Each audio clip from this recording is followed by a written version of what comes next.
اللہ کو صبح شام پکارتے رہنا چاہیے اور اللہ کو یاد کرتے رہنا چاہیے. یہ سب سے بہترین طریقہ ہے. اور جو اللہ کو نہیں پکارتے، یاد رکھیے وہ اپنی دنیا کی مشغولیت میں پڑے رہتے ہیں، اور جو دنیا کی مشغولیت میں پڑے رہتے ہیں ان کا ٹھکانہ آپ جانتے ہیں کہ ان کے لیے کیا حشر ہونا ہے. اس لیے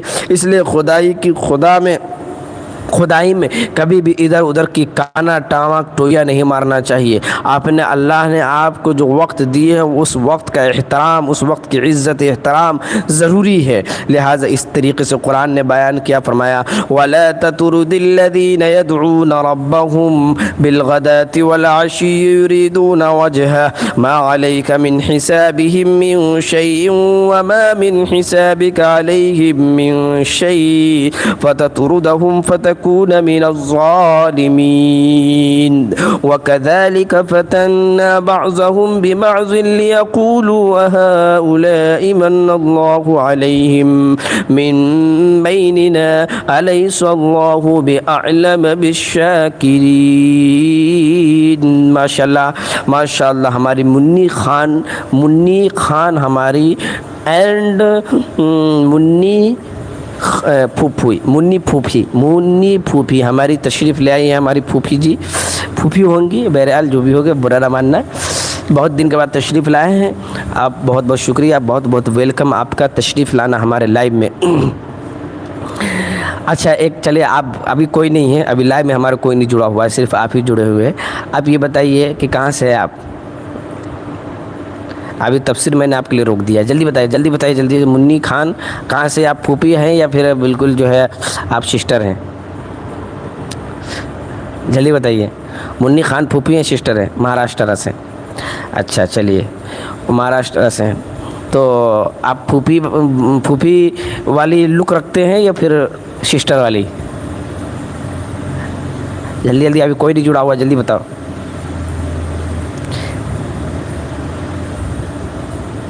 اس لیے ہم منی کا مطلب سسٹر والے رک لکھا. ٹھیک ہے، تھینک یو، شکریہ. چلیے تو قرآن مجید میں ارشاد فرمایا گیا اور دور کر ان لوگوں کو جو پکارتے اپنے رب کو صبح و شام، چاہتے ہیں اس کی رضا تجھ پر نہیں ہے ان کے حساب میں سے کچھ اور نہ تیرے حساب میں سے ان پر ہے کچھ کہ تو ان کو دور کرنے لگے پس ہو جاوے گا بے انصافوں میں. اور اسی طرح ہم نے آزمایا بعض لوگوں کو بازو سے تاکہ کہیں کیا لوگ ہیں جن پر اللہ تعالیٰ نے فضل کیا اور تو ہم سب میں کہ نہیں، اللہ خوب جاننے والا شکر کرنے والا. اب یہاں پر دو تین باتیں اللہ تعالیٰ نے فرمایا کہ جو اللہ کو پکارتے ہیں صبح اور شام، تو وہ چاہے غریب ہی کیوں نہ ہو، آپ ان کو اپنے پاس سے دور نہ کیجیے. اسلام میں غریبی امیری مسجد میں آنے سے کوئی نہیں ہے، بلکہ آپ غریب ہیں یا امیر ہیں، اگر مسجد میں آ گئے ہیں، اگر آپ پہلے آ جاتے ہیں تو آپ پہلی صف میں پڑھیں گے، پہلی صف میں رہیں گے اور پہلی صف میں نماز پڑھیں گے. کوئی بھی دنیا کا بادشاہ آ جائے، اگر وہ پیچھے آتا ہے چپل کی جگہ ان کو ملتی ہے تو چپل کی جگہ ان کو بیٹھنا پڑے گا. کیونکہ یہاں پر قرآن مجید نے ارشاد فرمایا کہ اے نبی، آپ یہ چاہتے ہیں کہ غریب جو آپ کو اسلام قبول کرنے والے اس کو آپ دور کر دیں اور امیروں کو آپ قریب کریں. آپ بالکل ایسا نہ کریں، کیونکہ اسلام سب کو عزت وقار دیتا ہے، سب کو اہمیت دیتا ہے. اس لیے کسی کو آپ یہ سمجھ کے وہ غریب ہے ان کو پیچھے کریں، آپ جو امیر ہیں ان کو آگے کریں، اسلام اس کی اجازت نہیں دیتا ہے. اللہ کے نزدیک قابل احترام وہ ہے جو اللہ کی نظر میں عزت والا ہو، وقار والا ہو، اللہ کو اور اس کے رسول کو بہترین ماننے والا ہو، قرآن اور حدیث پر عمل کرنے والا ہو، اچھے اخلاق والا ہو، برائی سے بچنے والا ہو، اللہ کے حکام پر عمل کرنے والا ہو، وہ اللہ کے نزدیک قابل احترام ہے. دنیا کی دارو کی مالدار یا غریب ہونا اللہ کی نظر میں کوئی برا اور کوئی بڑا نہیں ہے.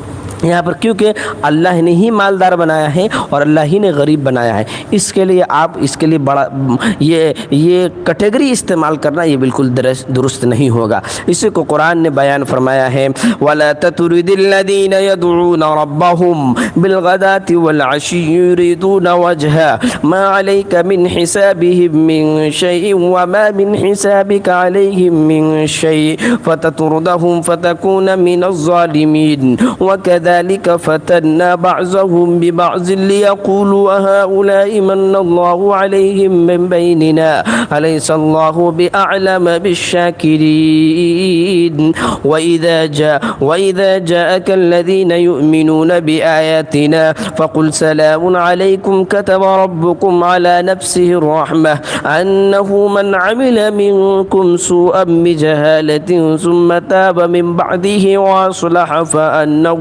غفور رحيم وكذلك نفصل الآيات ولتستبين سبيل المجرمين اور جب آوے تیرے پاس ہماری آیتوں کے ماننے والے تو کہہ دے سلام ہے تجھ پر، تم پر لکھ لیا ہے تمہارے رب نے اپنے اوپر رحمت کو، جو کوئی کرے تم میں سے برائی ناواقفیت سے پھر اس کے بعد توبہ کر لے اور نیک ہو جاوے تو بات یہ ہے کہ وہ ہے بخشنے والا مہربان۔ اور اسی طرح ہم تفصیل سے بیان کرتے ہیں آیتوں کو تاکہ کھل جاوے طریقہ گناہ گاروں کا۔ اب یہاں پر ایک بات اور فرمایا گیا کہ جو مومن ہے وہ مومن ایک دوسرے کو سلام کرے، کیونکہ مومن ہی کو سلام کیا جا سکتا ہے، غیر مومن کو سلام نہیں کیا جا سکتا ہے۔ سلام کا مطلب ہوتا ہے السلام علیکم ورحمۃ اللہ وبرکاتہ، کہ اللہ تعالیٰ کی سلامتی ہو تم پر اور تم پر رحمتیں اور برکت ہو۔ تو آپ صرف یہ دعائیں صرف ان مسلم کو، ایمان والے کو دے سکتے ہیں، غیر کو آپ اس میں شامل نہیں کر سکتے ہیں، اس میں شامل آپ نہیں کر سکتے ہیں غیر کو، ٹھیک ہے۔ اس لیے قرآن نے یہاں پر فرمایا کہ آپ مسلمانوں کے لیے اس طرح کے الفاظ استعمال کریں، اور انسانوں کی بنیاد اس بات پر ہے کہ جو نیک عمل کرے ان کے لیے راستہ ہموار ہے، اور جو برے اعمال کرے ان کے لیے راستہ غلط ہے۔ اس لیے آپ اللہ تعالیٰ نے کہا، فرمایا وَلِتَسْتَبِينَ سَبِيلُ الْمُجْرِمِينَ، کہ ہم نے راستہ کھول دیا ہے اور ہم نے بیان کر دیا ہے تفصیل کے ساتھ کہ کون مجرم ہے اور کون گنہگار ہے، کون متقی اور پرہیزگار ہے۔ اس لیے پورا خلاصہ یہاں پر اللہ تعالیٰ نے بیان فرما دی۔ اسی کو یہاں پر دو تین تفصیل یہاں پر بیان کیا گیا ہے، جس کو میں آپ کے سامنے واضح طور پر استعمال کر دیا جاتا ہوں۔ فرمایا گیا کہ نخوت اور جاہلیت کا ازالہ اور عزت و ذلت کا اسلامی معیار، اسلام میں امیر اور غریب کا کوئی امتیاز نہیں، اللہ نے فرمایا کہ اسلام میں امیر اور غریب کا کوئی امتیاز نہیں، امیر اور غریب ہونے کی بنیاد پر فیصلہ کرنا یہ صحیح نہیں ہے۔ آگے قرآن فرمایا کہ جن لوگوں نے انسان ہونے کے باوجود انسانیت کو نہیں پہچانا، بلکہ انسان کو دنیا کے مختلف جانوروں میں سے ایک ہوشیار جانور قرار دیا، جس نے دوسرے جانوروں کو اپنا تابع اور محکوم بنا کر سب سے خدمت لی، ان کے نزدیک انسان کے تخلیق کا منشا اس کے سوا ہی کیا ہو سکتا ہے؟ کو وہ ایک جانور کی طرح کھانے پینے، سونے جاگنے اور دوسرے حیوانی جذبات کو استعمال کرنے کو ہوئی مقصد زندگی سمجھ رہا ہے۔ اور جب مقصد زندگی صرف یہی ہو تو یہ بھی ظاہر ہے کہ اس دنیا میں اچھے اور برے اور بڑے چھوٹے، باعزت و بے عزت، شریف اور رذیل کے پہچاننے کا معیار یہی ہو سکتا ہے کہ جس کے پاس کھانے پینے، پہننے برتنے کا سامان زیادہ ہو وہ کامیاب اور باعزت اور شریف ہے، اور جن کے پاس یہ چیزیں کم ہو وہ بے عزت اور ذلیل اور نامراد اور ناکام ہے۔ انصاف کی بات یہ ہے کہ اس عقیدہ اور نظریے پر اخلاق و اعمال صالحہ کی کوئی بحث کی انسان کے شریف اور معزز ہونے میں نہیں آتی، بلکہ وہی عمل صالح اور خلق کا حسن ہوگا جس کے ذریعے یہ ہماری مقاصد اچھی طرح پورے ہو سکیں۔ اس لیے آگے فرمایا، اس لیے تمام انبیاء علیہ السلام اور ان کے لیے لائے ہوئے دین و مذہب کا پہلا اور آخری سبق یہی رہا کہ اس زندگی کے بعد ایک دوسری زندگی ہے جو دائمی اور غیر منقطع ہوگی، وہاں کی راحت بھی مکمل اور دائمی ہوگی، اور تکلیف و عذاب بھی مکمل اور دائمی، اور دنیا کی زندگی خود مقصد نہیں، بلکہ دوسری زندگی میں جو سامان کام آنے والا ہے اس کی فراہمی اس چند روزہ زندگی کا اصل مقصد ہے۔ اللہ اکبر! کتنی بات کہی گئی کہ یہ دنیا اصل زندگی نہیں، آخرت اصل زندگی ہے۔ یہ دنیا کی زندگی آخرت کی زندگی کے لیے فراہمی کی ایک شکل ہے، یعنی آگے آپ جو بچا کر رکھیں گے وہی بچانا ہوا اور وہی بچا ہوا سامان آپ کے لیے کام آئے گا جو آپ بچا کر اس دنیا سے لے جائیں گے، ٹھیک ہے۔ اسی کو کسی شاعر نے کیا ہی خوب کہا ہے، رہا مرنے کی تیاری میں مصروف، میرا کام اور اسی دنیا میں تھا کیا، ایک شعر ہے کہ رہا مرنے کی تیاری میں مصروف، میرا کام اور اسی دنیا میں تھا کیا۔ اور انسان و حیوان میں یہی امتیازی فرق ہے کہ حیوانات کو اگلی زندگی کا کوئی فکر نہیں، بخلاف انسان کے کہ اس کی سب سے بڑی فکر اہل عقل و ہوش کے نزدیک دوسری زندگی کی درستی ہے۔ اور اس عقیدہ نظریہ پر شرافت اور ذلت اور عزت اور ذلت کا معیار ظاہر ہے کہ زیادہ کھانا پینا، زیادہ مال و دولت کا جمع کر لینا نہیں ہوگا، بلکہ اخلاق حسنہ اور اعمال صالحہ ہوں گے جن پر آخرت کی زندگی کا مدار ہے۔ اللہ تعالیٰ نے 2-3 باتیں یہاں پر فرمائی کہ انسان اور حیوان میں یہی امتیاز فرق ہے کہ حیوانات کو اگلی زندگی کا کوئی فکر نہیں، بخلاف انسان کی کہ اس کی سب سے بڑی فکر اہل عقل اور ہوش کے نزدیک دوسری زندگی کی درستی ہے۔ تو یہ دنیا کی زندگی ہماری کیا ہے؟ یہ آخرت کی زندگانی کے لیے ہمارا یہ امتیاز اور فرق کرنے کے لیے بنا۔ جیسے جانور ہے، ایک جانور ہے، اس کو آخرت کی فکر بالکل نہیں، اس لیے کہ ان کو دوسری زندگی سے کوئی مطلب نہیں، کیا ہوگا نہیں ہوگا، کیا سوال جواب ہوں گے آخرت میں، کیا ہوگا اس کو کوئی فکر نہیں، کیونکہ جانور کو کوئی فکر نہیں، ان سے کوئی سوال جواب بھی نہیں ہونا ہے۔ لیکن انسانوں سے سوال جواب ہونا ہے، ان کو فکر لاحق ہونا ضروری ہے۔ اس لیے قرآن نے یہاں پر صاف اعلان کر دیا کہ جانور اور انسان میں صرف اتنا فرق ہے کہ جانور کو آگے کی زندگی کی فکر نہیں اور انسان کو آگے کی زندگی کی فکر ہے، بس یہی فرق ہے جانور اور انسان میں۔ کتنی اچھی مثال یہاں پر دی گئی کہ جانور کو فرمایا کہ حیوانات کو اگلی زندگی کی کوئی فکر نہیں، بخلاف انسان کے کہ اس کی سب سے بڑی فکر اہل عقل کو کے نزدیک دوسری زندگی کی درستگی ہے۔ دوسری زندگی کیسی صحیح درست ہو جائے، یہ فرق ہے صرف انسان اور جانور میں۔ اور موت اور دنیا میں کیا زندگی ایک کیا فرق ہے، کتنا لمحے کا فرق ہے، صرف آنکھ کے بند ہونے کا فرق ہے۔ آنکھ کھلی ہے تو آپ اس جہان میں ہیں اور آنکھ بند ہوئی تو آپ اس جہان میں ہیں، صرف اتنا فرق ہے۔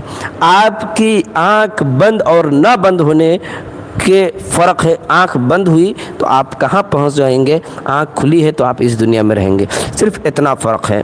اس لیے اب اتنے سے فرق کے لیے آپ اپنی دنیا کو برباد کر لے، آخرت کو برباد کر لے، یہ درست نہیں ہوگا۔ آگے قرآن نے یہ بھی بیان فرمایا، حافظ جی، انسان کے اوپر جن آتے ہیں اس کی وجہ کیا ہے؟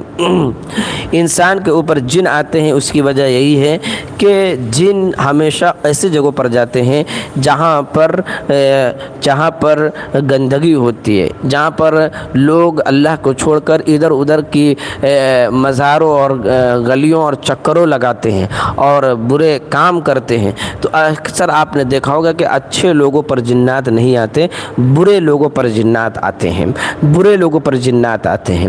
برے لوگوں کا مطلب یہ ہے کہ ناپاک رہتے ہیں، نماز قرآن نہیں پڑھتے اور ان کا عقیدہ اللہ سے متزلزل ہو کے پیر بابا مزار کا چکر لگاتے رہتے، ان پر یہ چیزیں زیادہ آتی ہیں، اس لیے اس سے پرہیز ضروری ہے۔ دنیا جس وقت بھی انبیاء فرمایا گیا کہ دنیا جس وقت بھی انبیاء علیہ السلام کی ہدایت اور تعلیمات اور عقیدہ آخرت سے غافل ہوئی تو اس کا طبعی نتیجہ سامنے آ گیا کہ عزت اور ذلت اور شرافت اور ذلت کا معیار صرف روٹی اور پیٹ رہ گیا۔ جو اس میں کامیاب ہے وہ شریف اور معزز کہلاتا ہے، جو اس میں ناکام یا ادھورا ہے وہ غریب عزت اور رذیل سمجھا جاتا ہے۔ آج دیکھو برائی کرنے والوں کو لوگ عزت کے احترام سے دیکھتے ہیں، آج فلم بنانے والے لوگوں کو لوگ عزت دیتے ہیں، احترام دیتے ہیں۔ برائی کرنے والے جو سب سے بڑا گنڈا ہوگا لوگ ان کو عزت احترام، ان کے باڈی گارڈ گاٹ چلتے ہیں تو اور جو فلم میں کام کرنے والے ہیں، جو بے حیائی کو عام کرنے والے ہیں، لوگ ان کو ہیرو بنا کر گھوم رہے ہیں۔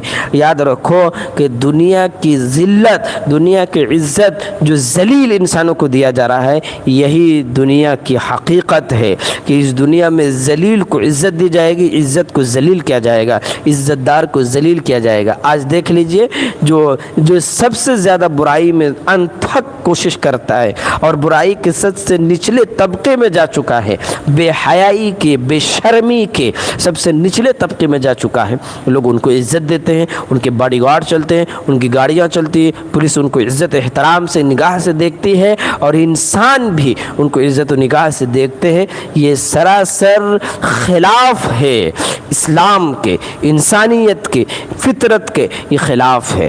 اس لیے دنیا کے بھول بھلائیوں میں وہ بھول رہا ہے، دنیا کے بھول بھلائیوں میں وہ پھنسا ہوا ہے اور ان کو عزت و احترام کی نگاہ سے دیکھا جاتا ہے۔ آج ایک ویڈیو آئی جس میں یہ دکھایا گیا جو بلو فلم بناتے ہیں، اس بلو فلم بنانے والوں کو لوگ ان کے مرے جا رہے ہیں ان کو دیکھنے کے لیے، اور ان کو دیکھنے کے لیے لوگ ان کی طرف چلے جا رہے ہیں۔ یہ ایسی چیزیں ہیں۔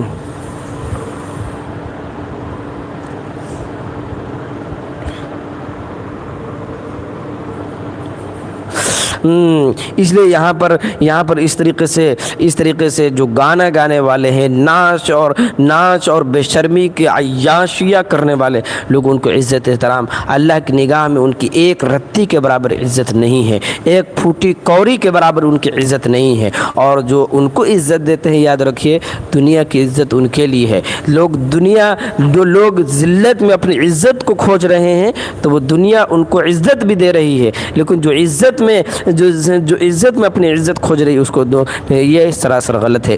اسی کو قرآن نے فرمایا کہ جو کامیاب ہے وہ شریف اور معزز کہلاتا ہے، اور جو اس میں ناکام ہے ادھورا وہ غریب بے عزت اور ذلیل اور رذیل سمجھا جاتا ہے۔ اس لیے ہر زمانے میں صرف حیات دنیا کی بھول بھلیا میں پھنسے ہوئے ہیں۔ قرآن نے کہا کہ جو لوگ ایسا کرتے ہیں وہ دنیا کی زندگی کی بھول بھلائیوں میں ہیں، بھول بھلائیوں میں چکر لگا رہے، بھول بھلائیوں میں پھنسے ہوئے انسانوں نے مالدار کو معزز اور شریف اور غریب اور فقیر کو بے عزت اور ذلیل قرار دیا۔ کہ یہاں پر قرآن نے کیا کہا کہ یہاں پر جو دنیا کے جو مالدار ہیں ان کو انسانوں نے مالدار کی وجہ سے عزت دے دی، اور غریب کو جو عزت والا ہے ان کو ذلیل اور رسوا کر دیا، اس بنیاد پر کہ وہ غریب ہے۔ اس لیے ہر زمانے میں صرف حیات دنیا کی بھول بھلائیاں میں پھنسے ہوئے انسانوں نے مالدار کو معزز اور شریف اور غریب کو فقیر اور بے عزت اور ذلیل کر دیا۔ حضرت نوح علیہ السلام کے قوم نے ایمان لانے والے غریب لوگوں کو اسی معیار سے رذیل کہہ کر یہ اعتراض کیا قوم نے کہ حضرت نوح علیہ السلام کے قوم نے ایمان لانے والے غریب کو، ایمان لانے والے جو نوح علیہ السلام پر تھے، تو ان کی قوم نے جو اسلام لائے تھے، مسلمان ہوئے تو ان کو کیا کہنا شروع کر دیا۔ دیکھیں یہ اعتراض کیا کہ ہم ان رذیل لوگوں کے ساتھ نہیں بیٹھ سکتے۔ اب دیکھو اسلام کی شروعات بھی ایسے ہوئی کہ جب اسلام پھیلا تو اسلام کے قبول کرنے والے غریب لوگ ہی تھے، تو جب غریب لوگ تھے تو کفار مکہ اور جو کافر اور جاہل قسم کے لوگ تھے، یہ لوگ کہنے لگے کہ یہ گھٹیا لوگ، یہ غریب لوگ اسلام قبول کر رہے ہیں، اس لیے ہم ان کو تسلیم نہیں کرتے۔ اے اللہ کے رسول آپ اس غریبوں کو ہٹائیے اپنے پاس سے، اس کے بعد ہم آپ کی بات سنیں گے، آپ کے پاس بیٹھیں گے۔ تو قرآن نے اس کو منع کیا کہ ایسا نہیں ہے۔ عزت اور ذلت امیر اور غریب ہونے میں نہیں ہے، عزت اور ذلت ایمان کی بنیاد پر ہے، عزت اور ذلت انسانیت کی بنیاد پر ہے، اچھائی اخلاق کے معاملے میں ہے۔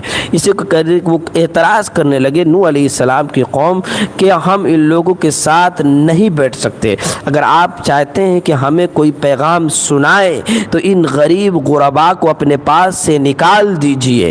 قالوا انؤمن لك واتبعك الارذلون، کہ ان لوگوں نے کہا کہ یہ کیسے ہو سکتا ہے ہم آپ پر ایسی حالت میں ایمان لائے جبکہ آپ کے متبعین رذیل اور گھٹیا لوگ ہیں۔ اللہ اکبر، یہ کہتے تھے وہ لوگ کہ آپ پر ہم کیسے ایمان لائے، اے نوح ہم آپ کو کیسے نبی بنائے، کیسے ہم آپ کو مانے جبکہ آپ پر ایمان لانے والے رذیل اور گھٹیا لوگ ہیں۔ اور رذیل اور گھٹیا لوگ اس لیے کہا کہ وہ غریب تھے۔ حضرت نوح علیہ السلام نے اسی کو قرآن نے کہا قالوا انؤمن لك واتبعك الارذلون، کہ اے نوح ہم آپ پر کیسے ایمان لائے جبکہ آپ کے متبعین رذیل اور رذیم قسم کے لوگ ہیں۔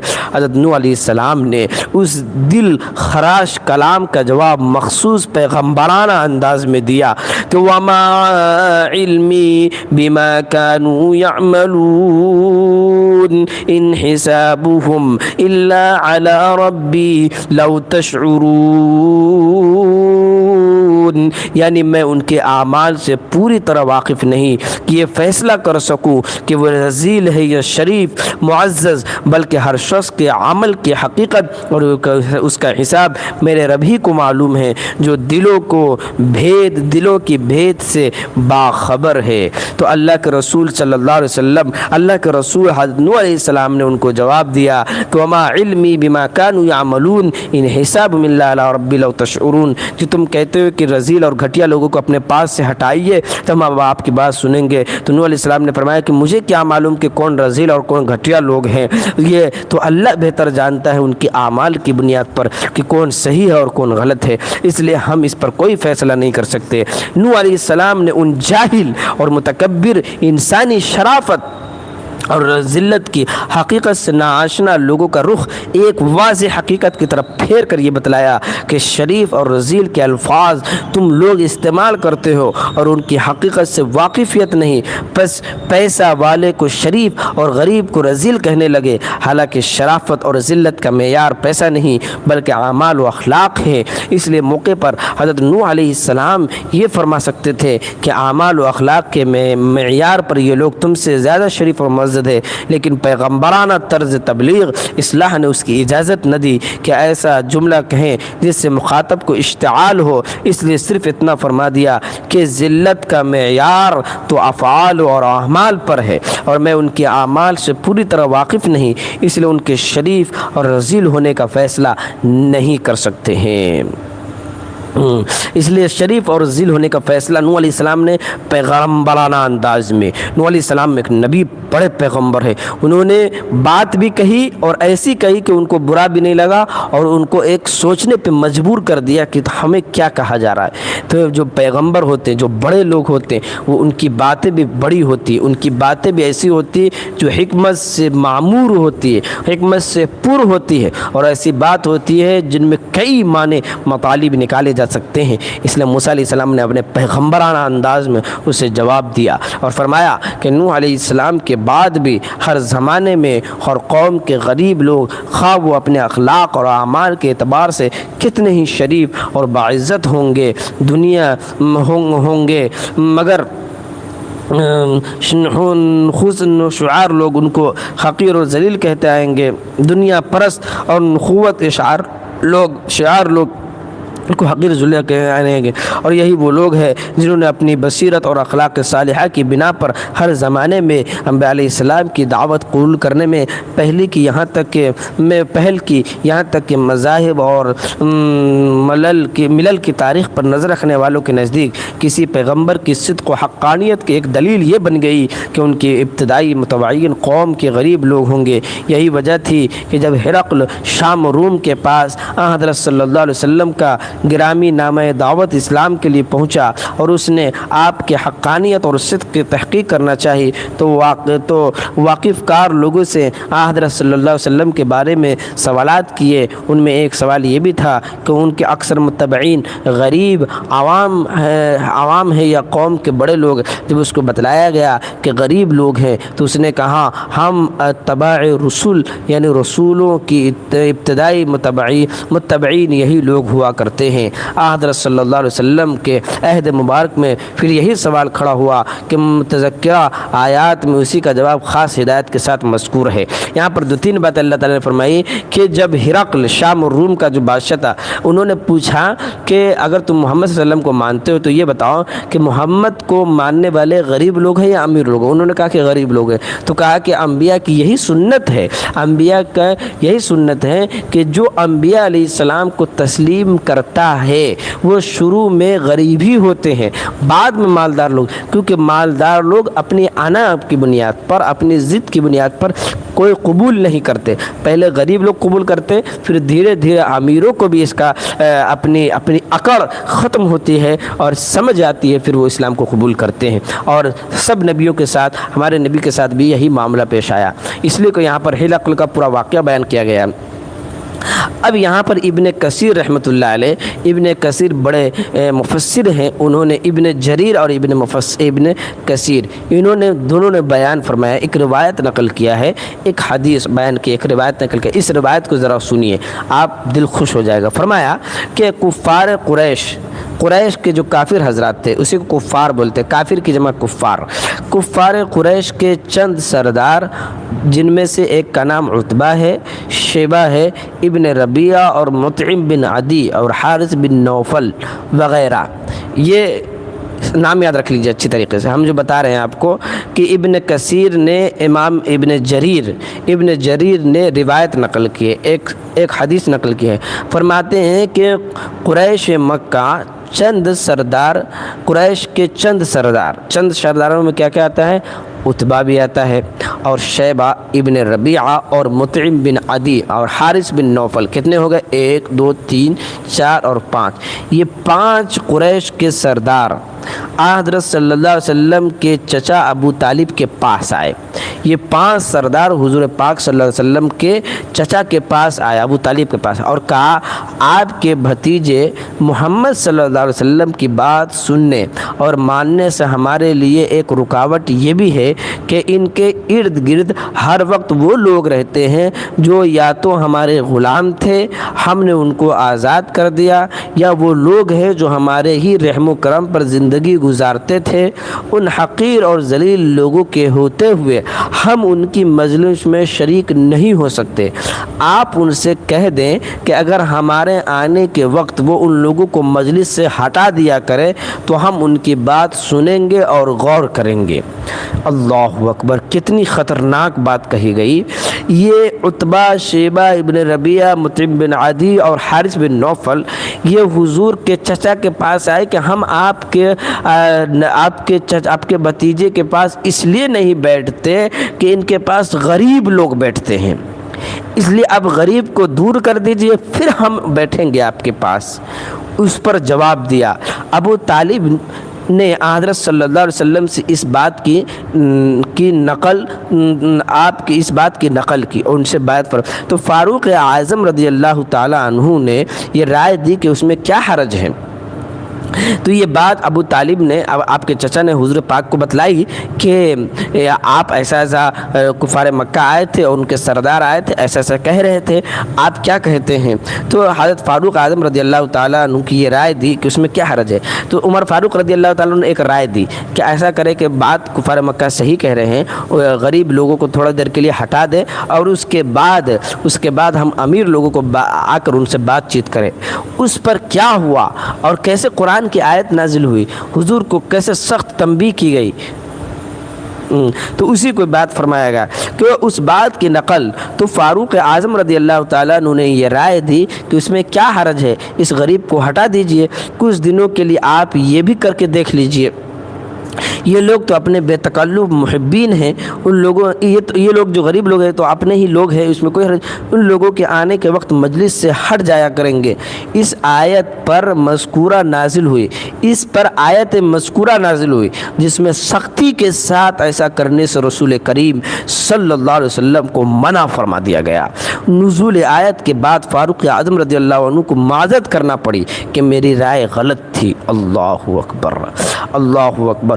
فاروق اعظم نے یہ رائے دی تو ان کو افسوس ہوا کہ اللہ اکبر میں نے یہ غلط بات کہہ دی ہے، اور بات میں قرآن کی آیت نازل ہو گئی اور کہا گیا اے نبی آپ ہرگز ایسا نہیں کر سکتے ہیں کہ آپ اپنے کسی کو ایمان قبول کروانے کے لیے کہ وہ آپ سے قریب ہو آپ اپنے مسلمان کو دور ہٹائیں گے غریبی کی بنیاد پر، آپ ایسا نہیں کر سکتے ہیں۔ اتنی سخت بات اللہ نے قرآن مجید میں یہ فرمائی گئی۔ ابھی قرآن کی آیت میں نے آپ کو پڑھ کے بتانی ہے کون سے قرآن کی آیت نازل ہوئی۔ اتنی سخت بات کہی گئی کہ ان امیروں کے چکر میں غریب مسلمانوں کو آپ اپنے سے دور کریں گے، ایسا ہرگز نہیں ہوگا۔ عمر فاروق نے جو رائے دی ہے وہ بالکل رائے غلط ہے۔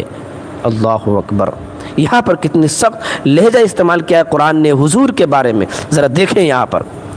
آج جو لوگ اس میں کہتے ہیں کہ حضور جو چاہے کر سکتے ہیں، حضور کو اختیار دے دیا گیا، جس سے چاہے دور کر دے، جس سے چاہے امیر بنا دے، غریب بنا دے، عزت دیتے احترام دے دے، مسلمان بنا دے۔ یہاں پر ان بریلویوں کے لیے بھی سب طبقہ ہے کہ جو ایسا حضور پاک کے بارے میں کہتے ہیں کہ جو چاہے کرے، جیسے چاہے کرے، تصرفات دے دیا گیا، عزت ذلت آپ کے ہاتھوں میں دے دی گئی ہے۔ یہاں پر دیکھیں اگر اسلام نے یہ اجازت حضور کے دیتی ہے اور حضور کے لیے عزت اور ذلت آپ کے قبضے میں کر دیا گیا اور مسلمان ہونا کافر ہونا آپ کے قبضے میں کر دیا گیا، تو یہاں پر یہ دیکھیں یہ غریب لوگ جن کے بارے میں یہ گفتگو ہوئی اس وقت حضرت بلال حبشی، صہیب، اب یہ غریب لوگ کون لوگ تھے؟ اب یہاں پر بیان فرمایا کہ یہ جو غریب لوگ تھے حضور کے پاس بیٹھتے تھے، جس سے وجہ سے کفار مکہ نہیں آتے تھے حضور کے پاس، وہ غریب لوگ جن کے ہٹانے کی بات کہی جا رہی ہے، جس کے بارے میں حضرت عمر بتا رہے ہیں کہ ان کو ہٹا دیجئے تھوڑی دیر کے لیے، وہ کون غریب لوگ تھے؟ ان کے نام دیکھیں ذرا، ان کے نام اس میں ہم بیان کیے جا رہے ہیں۔ ان کے نام میں سے ایک یہ تھا حضرت بلال رضی اللہ تعالیٰ عنہ، سب سے پہلے ایمان لانے والے اور غریب تھے، ان کو ہٹانے کی بات کہی جا رہی تھی۔ حضرت بلال رضی اللہ تعالیٰ عنہ، حضرت بلال رضی اللہ تعالیٰ عنہ، دوسرے میں حضرت صہیب رومی رضی اللہ تعالیٰ عنہ، دوسرے میں تیسرا عمار بن یاسر، سالم رضی اللہ مولا ابی حذیفہ، سبیح مولا اسید، حضرت عبداللہ بن مسعود، مقداد بن عمر، مسعود بن القاری، ذو الشمالین وغیرہ صحابہ کرام تھے۔ یہ تمام جو نام ہیں یہ صحابہ تھے جن کو ہٹانے کی بات کہی جا رہی تھی، جن کی عزت و شرافت کا پروانہ آسمان سے نازل ہو چکا تھا۔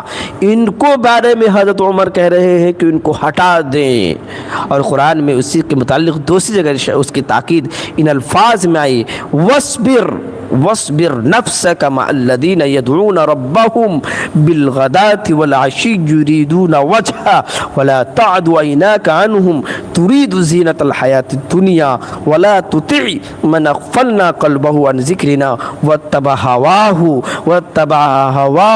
وكان امره فرطا،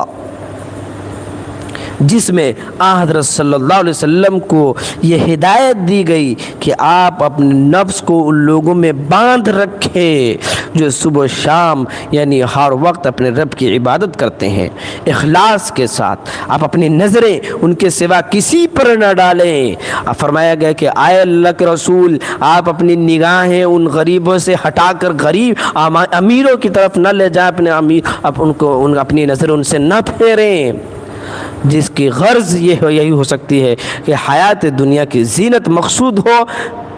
جو دنیا کی زینت مقصود ہے ان کے لیے آپ اپنی نگاہیں پچھا رہے ہیں، اور جو دنیا کو کچھ نہیں سمجھتے آخرت ان کے لیے نگاہ میں ان سے اپنی نگاہیں پھیر رہے ہیں۔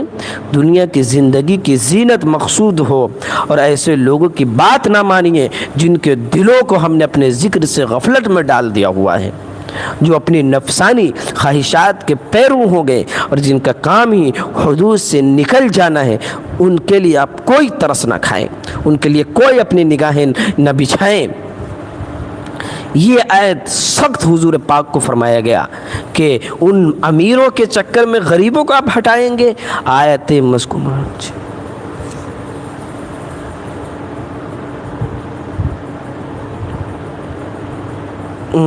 آیت مذکورہ میں ان غریب لوگوں کی صفت یہ بتلائی گئی کہ غریب لوگ کیا کرتے تھے۔ غریب لوگ صبح و شام اللہ کی عبادت کرتے تھے، اور یہ امیر لوگ یہ امیر لوگ غریب کا مذاق اڑاتے تھے، اللہ کا مذاق اڑاتے تھے، دین کا مذاق اڑاتے تھے، قرآن کا مذاق اڑاتے تھے، تو آپ ان کے لیے پلکیں بچھا رہے ہیں؟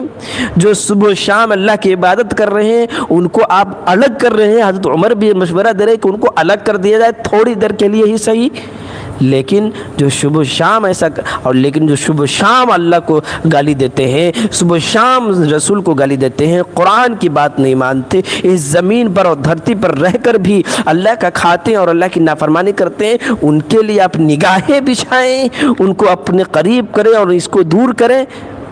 اسی کی صفت کو یہاں پر بیان کیا گیا ہے۔ آیت مذکورہ ان غریب لوگوں کی صفت یہ بتلائی گئی کہ وہ صبح و شام اپنے رب کو پکارتے ہیں۔ اس میں صبح و شام سے مراد محاورہ کے مطابق روز و شم کے تمام اوقات ہیں، اور پکارنے سے مراد عبادت کرنا ہے، اور روز و شب کے اس عبادت کے ساتھ یہ بھی قید لگا دی گئی یریدون وجہا، کہ جس سے بتلا دیا کہ عبادت میں جب تک اخلاص نہ ہو اس کا کوئی اعتبار نہیں، اس کا کوئی اعتبار نہیں، جس وقت عبادت میں اخلاص پیدا نہ ہو جائے۔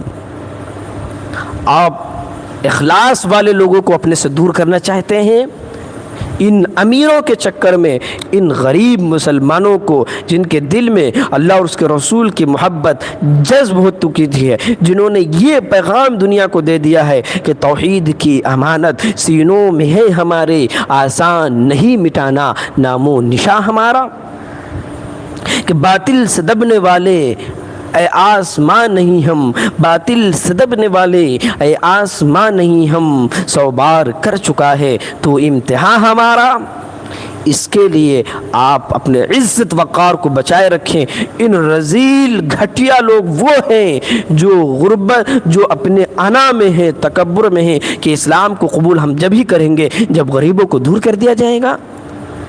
آخر میں اس آیت میں جو ارشاد فرمایا گیا کہ ان کا حساب آپ کے ذمے نہیں ہے اور آپ کا حساب ان کے ذمے نہیں ہے، اگر یہ اسلام قبول نہیں کرتے چھوڑ دیں ان کو، آپ کا کام ہے پہنچا دینا، اور پہنچانے کے بعد بھی اگر یہ قبول نہیں کرتے ہیں تو یہ ہے ان کے منکر، آپ پر کوئی سوال نہیں ہوگا، آپ کا کام تھا پہنچا دینا اور آپ نے پہنچا دیا۔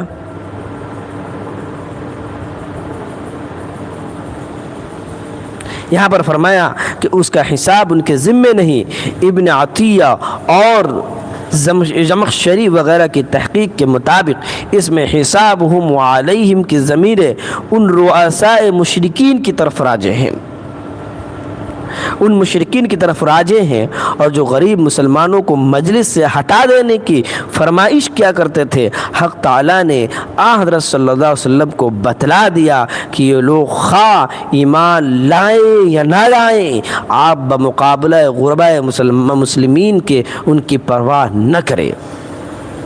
اسلام قبول کرے گا ان کی ذمہ داری ہے، جنت میں انہیں جانا ہے، آپ کا کام تھا اسلام کی حقانیت کو پہنچا دینا۔ اگر آپ کوئی گدھا بنا رہتا تو بنا رہے، اس سے کوئی دقت نہیں ہے، لیکن آپ ان غریبوں کو واپس نہیں لوٹا سکتے، آپ پر کوئی ذمہ داری نہیں، جیسا کہ آپ کے حساب کی ذمہ داری ان پر نہیں ہے۔ اگر یہ ذمہ داری آپ پر ہوتی، یعنی ان مسلمان کے نہ ہونے پر آپ سے مواخذہ ہوتا، تو اس صورت میں آپ رؤساء مشرکین کے خاطر غرباء اور مسلمین کو مجلس سے ہٹا سکتے تھے، لیکن آپ پر تو کوئی مواخذہ نہیں ہے، لہذا آپ نہیں ہٹا سکتے، اور جب ایسا نہیں تو ان کے مجلس سے ہٹانا کھلی بے انصافی ہے۔ اب ظاہر سی بات ہے آپ مسلمان ہوئے ہیں اور آپ کو مجلس سے آپ اس میں جتنے لائیو میں ہیں شامل ہوئے، ہم لائیو میں یہ بات کہنا شروع کر دیں کہ ہمارے لائیو میں وہی حضرات جڑے جو امیر ہیں اور جو غریب ہیں وہ لائیو میں ہمارے نہ جڑے، تو کیا یہ بات بری نہیں لگے گی آپ لوگوں کو؟ یا ان میں جو غریب ہیں ان کو بری نہیں لگے گی؟ یہ جو امیر ہیں، جو سچے دل والے ہیں اور جو جانتے ہیں صحیح کیا ہے غلط کیا ہے، ان کو یہ بات بری لگے کہ نہیں لگے گی؟ ذرا آپ لوگ بتائیے، بری لگے کہ نہیں لگے گی؟ اگر ہم یہ اعلان کر دیں کہ ہمارے لائف میں وہی حضرات آئیں جو غریب نہیں ہیں، امیر ہیں، وہ آئیں، غریب ہیں، ہمارے لائف سے چلے جائیں، تو کیا بری لگے کہ نہیں لگے گی؟ بتائیے۔ اب جب یہی بات قرآن کہہ رہی ہے، بری لگے کہ نہیں لگے گی؟ جب یہی بات قرآن کہہ رہا ہے کہ آئے نبی، آپ کسی کی وجہ سے آپ کسی کو دور نہیں کر سکتے، کسی کی وجہ سے آپ کسی کو دور نہیں کر سکتے، تو یہاں پر قرآن نے اس لیے کہا امیر کی بات، امیر کو بات سنانے کے لیے، امیر کو اپنے قریب کرنے کے لیے غریب کو اپنی مجلس سے نہیں اٹھا سکتے آپ۔ یہاں پر ان بریلویوں سے بھی کہنا چاہتا ہوں کہ بتاؤ کہ اگر حضور کو ہر چیز کا اختیار دے دیا گیا ہے تو کیا حضور کے اختیار میں یہ نہیں دیا گیا تھا کہ آپ جس کو چاہے ایمان میں داخل کر دیں، آپ کو اتنی مشقت اٹھانے کی ضرورت ہی نہیں پڑتی؟ کیوں اٹھانی پڑ رہی ہے؟ اور کیوں اللہ اتنا سختی کے ساتھ ہمارے نبی کے ساتھ پیش آ رہا ہے؟ اور یہاں یہ پیش آنا کوئی نبی کی تذلیل نہیں، بلکہ یہ نبی کی عزت وقار کو بتانے کے لیے ہے۔ جیسے کوئی باپ اپنے بیٹے کو ڈانٹے تو اس کا یہ مطلب نہیں کہ باپ ان کو ذلیل کر رہا ہے، بلکہ ان کو آگے کا راستہ صحیح ہموار بتا رہا ہے کہ بیٹا یہ راستہ غلط ہے، یہ راستہ صحیح ہے۔ تو یہاں پر بتاؤ، اگر حضور کے اختیار میں ہوتا اور حضور جس کو چاہتے ایمان میں داخل کر دیتے، حضور جس کو چاہتے ایمان سے خارج کر دیتے، تو یہاں پر کیوں کہا جا رہا ہے کہ ایسا کیوں معاملہ پیش آ رہا ہے؟ ذرا اس کا جواب دو۔ تو یہاں پر سمجھنے کی بات ہے، قرآن کی گہرائی تک جب آپ پہنچیں گے تب سمجھیں گے کیا اصل حقیقت ہے۔ جہاں جہاں بھی ضرورت پڑی اللہ تعالیٰ نے حضور کو سخت تنبیہ بھی فرمائی، اور سخت تنبیہ فرمانا حضور کی ذلت نہیں بلکہ حضور کو بتانا مقصود ہے۔ جیسے ایک باپ اپنے بیٹے کو ڈانٹتا ہے، اس کا مقصد بیٹے کو ذلیل کرنا مقصود نہیں ہوتا ہے، بلکہ بیٹے کو صحیح راستہ ہموار کرنا مقصود ہوتا ہے۔ یہاں پر یہ بات سمجھو۔ تو یہاں پر مجلس سے غربت کی بنیاد پر اٹھانا یہ مناسب نہیں ہوگا۔ اور آگے فرمایا جب ایسا نہیں تو ان کے مجلس سے ہٹانا کھلی بے انصافی ہے، اور بے انصافی ہے ایسے لوگوں کو ہٹا دینا۔ اگر آپ ایسا کریں تو آپ کا شمار بے انصاف لوگوں میں ہو جائے گا۔ اللہ اکبر! کیا حضور ایسا کر سکتے تھے لیکن نہیں کیا؟ لیکن اللہ نے کتنی سخت باتیں حضور کے لیے فرمائی۔ کیا اے نبی، قرآن کی آیت سنو، قرآن میں فرمایا گیا کہ قرآن میں فرمایا گیا کہ اگر آپ ان لوگوں کو ہٹا دیں گے اپنے پاس سے تو آپ بے انصافوں میں شمار ہوں گے، آپ بے انصافوں میں شمار ہو جائیں گے، آپ بے انصافوں میں شمار ہو جائیں گے۔ تو بے انصاف فَتَطْرُدَهُمْ فَتَكُونَ مِنَ الظَّالِمِينَ، ظالمین کا لفظ کس کے لیے فرما رہا ہے؟ ہمارے اللہ اپنے نبی کے لیے فرما رہے ہیں کہ اگر آپ ان لوگوں کو غربت کی بنیاد پر اپنے مجلس سے ہٹا دیتے ہیں تو آپ بے انصافوں میں ہوں گے۔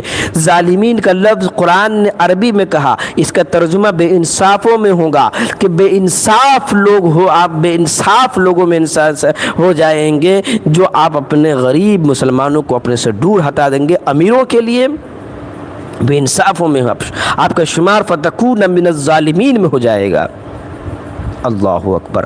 کہاں گئے بریلوی حضرات؟ ذرا ان کو سوچے اور بتائے کہ اتنے سخت لہجہ استعمال کیا گیا۔ کیا یہاں پر گستاخی ہو رہی ہے نبی کی؟ یہاں پر نبی کی شان کو گھٹایا جا رہا ہے؟ بتاؤ ذرا، نبی کی شان کو اگر گھٹایا جا رہا ہے تو دلیل پیش کرو۔ اگر نبی کی شان کو گھٹایا جا رہا ہے تو کیا اللہ گستاخ نبی ہے؟ اللہ گستاخ نبی ہے جو نبی کی گستاخی کر رہے ہیں؟ نبی کو ظالمین کا لفظ کہا جا رہا ہے، فتکون من الجاہلین کا لفظ استعمال فرما رہا ہے۔ کیا نبی کی ذلت کر رہے ہیں؟ سمجھو بات کو، قرآن کی گہرائی تک جب پہنچو گے تو تمہیں بات سمجھ میں آئے گی۔ اور جب قرآن کی اوپری بات کو لوگے اعلیٰ حضرت کی تفسیر پڑھو گے تو تم کیا بنو گے؟ تم کچھ نہیں بن سکتے۔ قرآن کی سچائی کو پڑھو، قرآن کی گہرائی تک پہنچو۔ جہاں پر ابھی اللہ تعالیٰ کو ضرورت پیش آئی، نبی کو بھی سخت لہجے میں استعمال کر کے فرمایا گیا، نبی کو سخت لہجے میں کہا گیا کہ یہ بات صحیح نہیں کر رہے ہیں آپ۔ یہاں پر تم اعلیٰ حضرت کی بات اور تفسیر پڑھ کے تم نبی کو اور پورے دیوبندیت کو گستاخ رسول کہہ دے رہے ہو۔ یہاں پر قرآن کیا کہتا ہے، حدیث کیا کہتی ہے، حضرت عمر فاروق جیسے اتنے بڑے صحابی رسول وہ کہہ رہے ہیں کہ کیا حرج ہے آپ غریبوں کو ہٹا دے، امیروں کو قریب کر دے۔ اس پر بھی سخت تنبیہ کہی گئی کہ حضرت عمر کی یہ بات غلط ہے۔ اب کہے گا کہ دیوبندی حضرات حضرت عمر کی بات کو غلط کہہ رہے ہیں، دیوبندی حضرات نبی کو ظالمین کہہ رہے ہیں۔ ارے بے وقوف لوگ، سمجھنا تمہیں تو ہے نہیں، جہالت کی گڑھے میں تم پہلی جا چکے ہو، تو تمہیں کیا سمجھنا ہوگا؟ ایسا نہیں ہے۔ اس لیے قرآن نے فرمایا کہ نبی معصوم نہیں ہوتے ہیں، نبی سے غلطی نہیں ہوگی، ایسا بھی نہیں ہے۔ صحابہ سے غلطی نہیں ہوگی، ایسا بھی نہیں ہے۔ صحابہ کی رائے غلط نہیں ہو سکتی، ایسا بھی نہیں ہے۔ صحابہ کی رائے بھی غلط ہو سکتی ہے، نبی سے غلطی بھی ہو سکتی ہے، کیونکہ آپ جو ٹھہرے انسان، اور انسانوں سے غلطی ایسے بھی ہو جاتی ہے۔ الانسان مرکب من الخطأ والنسیان، کہ انسان غلطی کا پتلا ہے، ان سے غلطی ہو جاتی ہے۔ تو اس لیے یہاں پر قرآن تو آگے فرمایا کہ اگر آپ ایسا کریں تو آپ کا شمار بے انصاف لوگوں میں ہو جائے گا۔ دوسری آیت میں ارشاد فرمایا گیا کہ ہم نے اسی طرح ایک دوسرے کے ذریعے آزمائش میں ڈال رکھا ہے تاکہ رؤساء قریش خدا تعالیٰ کی اس قدرت قاہرہ کا تماشا دیکھے کہ غریب مسلمان جن کو وہ حقیر ذلیل سمجھتے تھے، اللہ کے رسول کا اتباع کرنے سے کس مقام پر پہنچے اور دنیا اور آخرت میں ان کو کیسی عزت حاصل ہوئی۔ وہ کہتے پھرے کیا کہ یہی غریب لوگ اللہ کے انعام و اکرام کے مستحق تھے، ہم سب اشراف کو چھوڑ کر ان کو نوازا گیا۔ اب یہاں پر دیکھیے کیا بات کہی جا رہی ہے کہ کفار مکہ کہتے تھے کہ اللہ اگر عزت دینا چاہتا تو ہم امیروں کو عزت دیتا، ان غریبوں کو عزت کیوں دے رہا ہے؟ غریب کی تو کوئی عزت نہیں۔ اب پھر یہ بھی اشکال، اگر اسلام سچا ہوتا، محمد صلی اللہ علیہ وسلم سچے ہوتے تو محمد کے قریب امیر لوگ رہتے، غریب لوگ ہیں، اس کا مطلب اسلام سچا نہیں، محمد سچے نہیں۔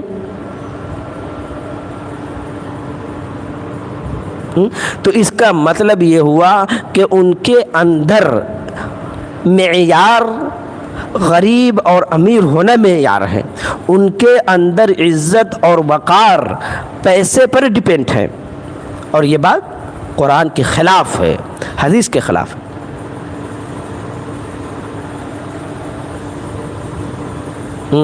اس لیے یہاں پر اس طریقے سے بات کرنا کہ عزت اور ذلت غربت کی بنیاد نہیں، امیری اور غریب کی بنیاد نہیں، عزت اور ذلت متقی اور پرہیزگار اور اللہ کو قبول کرنے، اسلام کو قبول کرنے میں ہے۔ سمجھے؟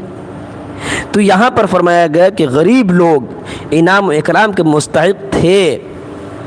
کیوں؟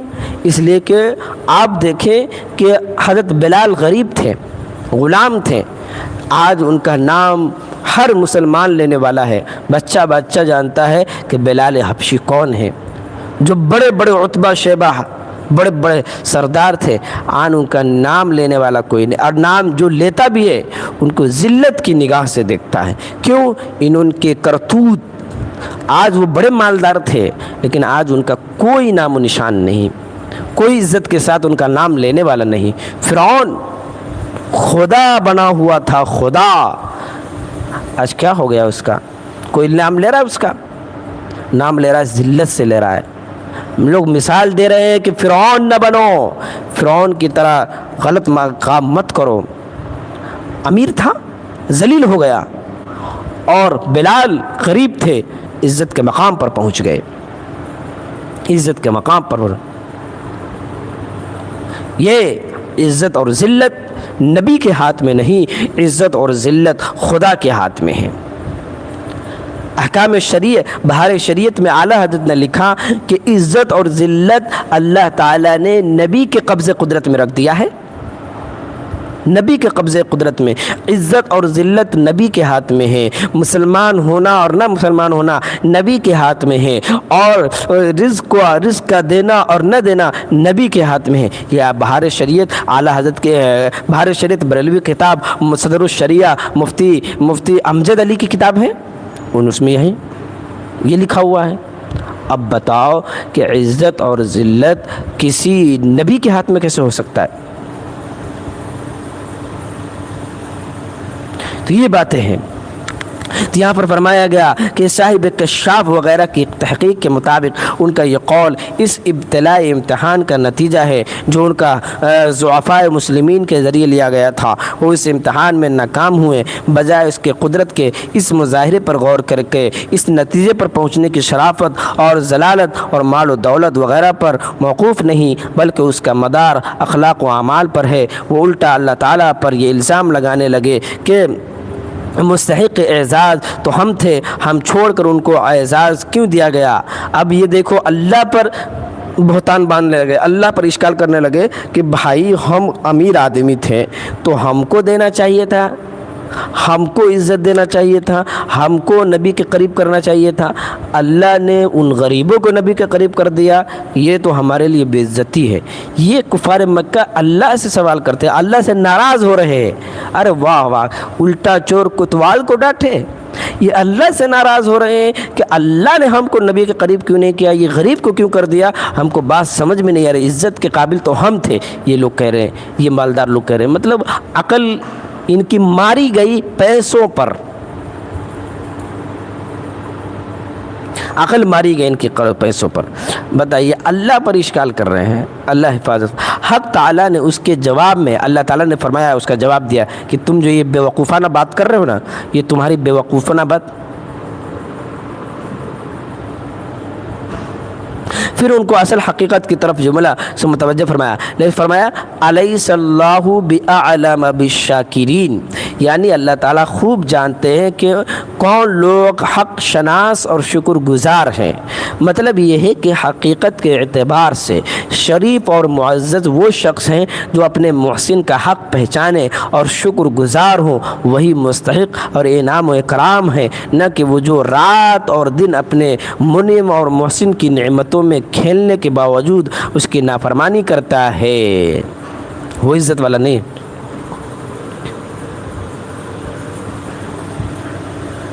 اب یہ بتائیے الیس اللہ باعلم بالشاکرین، اللہ کے نزدیک بہترین شکر گزار والوں کی عزت ہے، اور جو اللہ کی نعمتوں کا استعمال کرنے کے باوجود اللہ کی نافرمانی میں لگے رہتے ہیں، اللہ ان کو عزت دے گا؟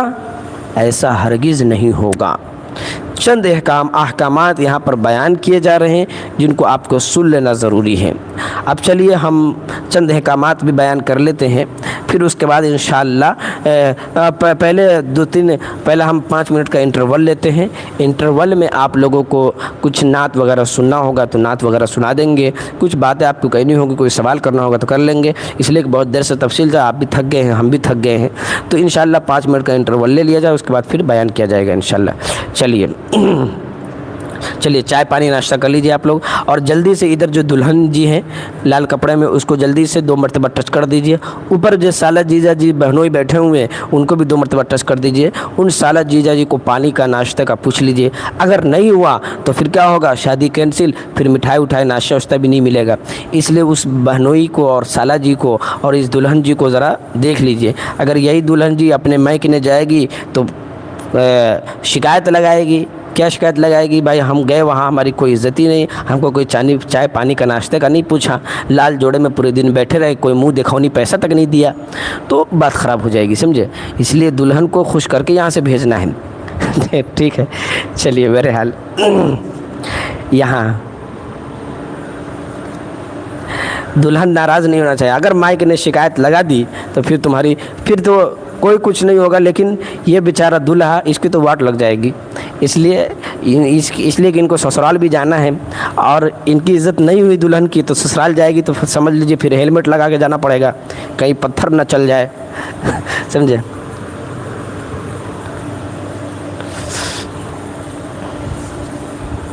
قاری طیب صاحب کو رحمۃ اللہ علیہ کو دارالعلوم دیوبند سے کیوں نکالا گیا؟ پتہ نہیں مجھے کیوں نکالا گیا، پوری تحقیق نہیں، اسلامک سوال کریں۔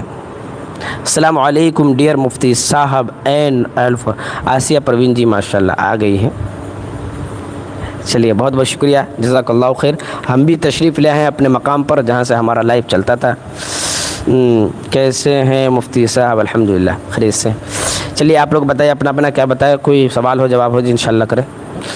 السلام علیکم، کیا آپ کے پاس عالم کی یا مفتی کی فضیلت کی یا حافظ کی کوئی ڈگری ہے؟ جی الحمدللہ ہے، عالم حافظ کی بھی ہے، حافظ کی تو نہیں، حافظ کا کوئی ڈگری دیتا نہیں ہے، عالم کی ہے اور مفتی کی بھی ڈگری ہے، اور اس کے علاوہ آپ بہار بورڈ سے ڈگری دیکھنا ہے، ثانیہ فوقانیہ والا اور ڈپلومہ والا، یہ سب بھی ڈگری ہے الحمدللہ۔ ڈگری کیا ہوتا ہے؟ علم اصل بولتا ہے، ڈگری کوئی چیز نہیں ہے۔ ڈگری کا تو ابھی 70 سال پہلے 80 سال پہلے ڈگری وری کا استعمال ہونے لگا ہے، اور ڈگری دینے لگے ہیں مدرسہ والے یا اسکول والے۔ ڈگری کچھ نہیں، اصل قابلیت ہے۔ جی وعلیکم السلام، کہہ رہے ہیں ہمارے الحمدللہ فار ایوری تھنگ، نعت ہمیں بھی سننا ہے۔ ہاں انشاءاللہ 2 منٹ رکیے، ابھی نعت سنا رہے ہم۔ آپ کہاں سے فارغ ہیں اور کہاں پڑھاتے ہیں؟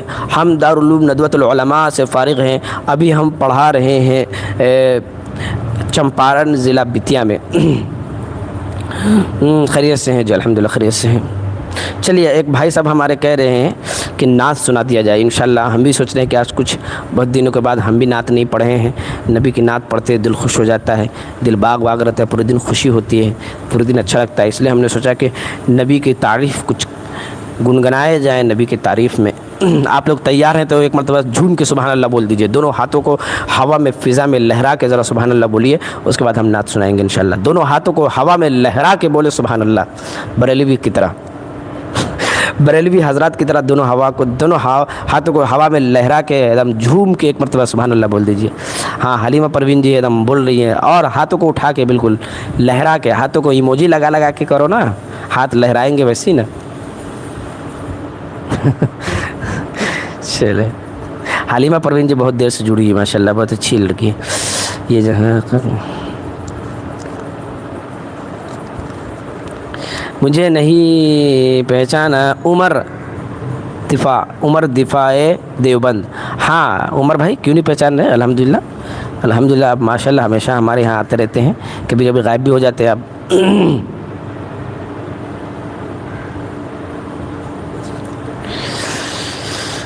بریلوی سے اتنا جلنے کی کیا وجہ ہے؟ اس لیے کہ غیروں نے جتنا اسلام کو نقصان نہیں پہنچایا ہے اتنا بریلویوں نے نقصان پہنچایا ہے، اس لیے ہماری حکومت، اگر میں پردھان منتری بن گیا، اگر میں غلطی سے پردھان منتری بن گیا جو کو بننا نہیں ہے، تو سب سے پہلے ہم بریلویوں کو ٹھکانہ لگائیں گے، بریلویوں کو سمجھائیں گے اپنے حساب سے۔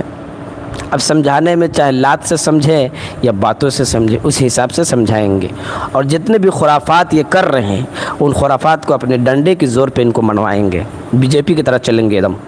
ہمارا ٹارگٹ یہی رہیں گا، اگر غلطی سے میں پردھان منتری بن گیا تو سب سے بڑے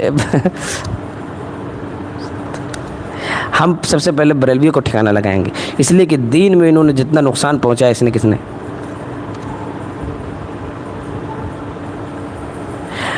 حسد اور کینہ یہاں پر نہیں ہے، یہاں پر معاملہ اسلام کا ہے، اور اسلام کو بدنام کرنے کے لیے اور توحید میں شرک کی ملاوٹ کرنے میں ان لوگوں نے جس قدر رول اپنایا ہے کوئی نہیں اپنا سکتا ہے۔ اس لیے کہ رادھے رادھے، آداب آداب، اس لیے کہ مزاروں پر ہندو آج مشکل میں پڑ گیا۔ ہندو سوال کرتے ہیں کہ بھائی اگر ہم لوگ ایک کئی خدا کو تسلیم کرتے ہیں، ہم لوگ اگر کسی سے مرادیں مانگتے ہیں تو تم لوگ غلط کہتے ہو، تو تم لوگ بھی تو مزار پہ جا کے سجدہ کرتے ہو، چادر چڑھاتے ہو، مرادیں مانگتے ہو، کتنے ہندو بھی جاتے ہیں وہاں پر۔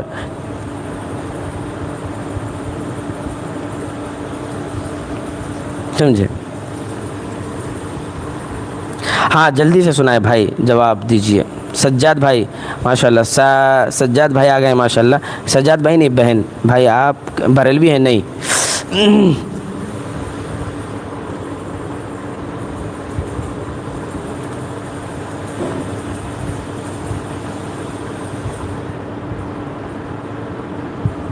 ہاں اصلاح کی کوشش بھی ہو رہی ہے الحمدللہ، لیکن کبھی کبھی اصلاح میں حکمت اپنائی جاتی ہے، کبھی کبھی جو ہے نا سخت بننا پڑتا ہے۔ چلیے اب نبی کی نعت ہم 2-3 سنا لیے جائیں، اس کے بعد انشاءاللہ ہم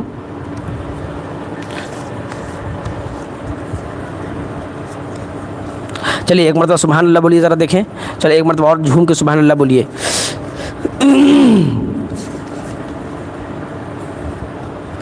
چلیے ایک مرتبہ سبحان اللہ ذرا بولیے، دیکھیے کون سبحان اللہ۔ جلدی جلدی، اتنے آدمی جڑے ہوئے لیکن لائک 85 ہوا ہے ابھی، بات سمجھ میں نہیں آ رہی ہے اتنا کم کیوں ہو رہا ہے۔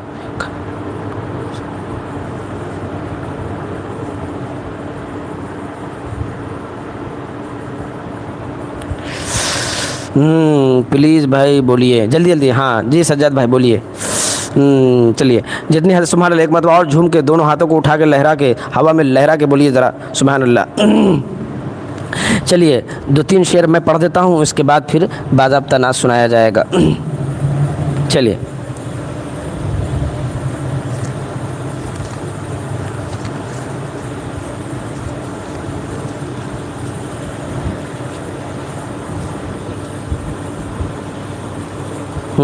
چلیے کون کون سبحان اللہ بول رہا ہے، کون کون سنے گا جلدی سے سبحان اللہ بولو۔ پلیز میسیج کا رپلائی دیجئے، سجاد بھائی آپ کا میسیج نہیں پہنچ پا رہا ہے اس لیے نہیں جواب دے رہے ہیں۔ جلدی جلدی جلدی جلدی ماشاء اللہ سبحان اللہ، دیکھتے کون کون بول رہا ہے جلدی سے سبحان اللہ، دونوں ہاتھ اٹھو۔ حلیمہ جی کہاں بھاگ گئی؟ حلیمہ جی جلدی سے سبحان اللہ بولیے۔ الحمدللہ ماحول بنائیے انشاءاللہ بریلوی کی طرح، بریلوی کی طرح دونوں ہاتھوں کو ہوا میں لہرا کے۔ لڑکی لوگ مزار پر جا سکتی ہیں کیا بھائی پلیز بتائیں؟ لڑکی لوگ مزار پہ نہیں جا سکتی ہے، مناسب نہیں ہے، نہ جائے۔ لڑکیوں کو کوئی ضرورت نہیں وہاں جانے کا، اگر ثواب پہنچانا ہے یہیں سے قرآن کی آیت پڑھ دیں اور ثواب پہنچا دیں کہ میں نے قرآن پڑھا ہے، اس کا ثواب ہمارے فلاں دادا کو پہنچ جائے، نانا کو پہنچ جائے، وہاں کر سکتے ہیں۔ لڑکی لوگ مناسب نہیں ہے، اگر آپ پہنچانا ہے ثواب تو دور سے نہیں جا سکتے۔ اعلیٰ حضرت نے بھی منع کیا ہے، فتح رضویہ میں اس کو منع کیا گیا ہے کہ لڑکیوں کو نہیں جانا چاہیے، مردوں کو بھی 4 ہاتھ دور کھڑے رہنا چاہیے، ٹھیک ہے۔ جلدی سے سبحان اللہ بولے۔ رادھے رادھے، ہمارے روہت بھائی آ گئے، رادھے رادھے بول رہے ہیں جی آداب۔